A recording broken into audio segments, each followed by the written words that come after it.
Dans les salles de muscu, il y a des mouvements délicieux qu'on adore regarder, mais surtout il faut éviter de les faire.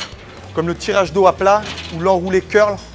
C'est des mouvements qu'il ne faut pas faire dans les salles de muscu. C'est pour ça que le tempo va vous aider à progresser sur les mouvements. Alors aujourd'hui, on se retrouve pour que je vous parle du tempo. C'est ma méthode d'entraînement depuis des années.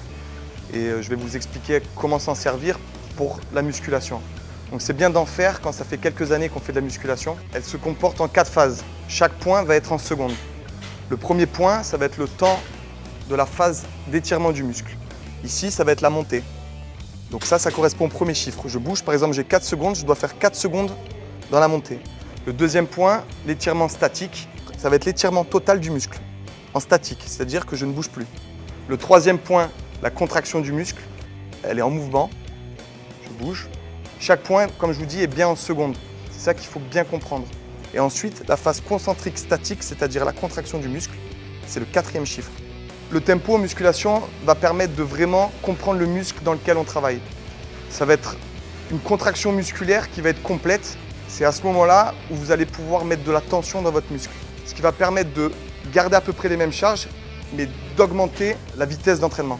Une rep où vous allez mettre 140 kg, en mettant du tempo, vous allez peut-être baisser à 100 kg, mais la phase de concentration du muscle va être beaucoup plus intense. Alors en augmentant la phase négative, tout ce qui est excentrique va permettre d'étirer le mouvement un maximum, c'est-à-dire de gagner en mobilité pour recruter plus de fibres musculaires. Bien au contraire, quand on fait la phase positive, c'est là où on va contracter au mieux le muscle. Déjà, on va réussir à comprendre le muscle qu'on travaille et à ressentir une contraction, ce qui va augmenter la congestion et augmenter sa résistance. Donc je vais vous montrer le 4-2-1-2. Donc ça fait 4 secondes dans la phase négative,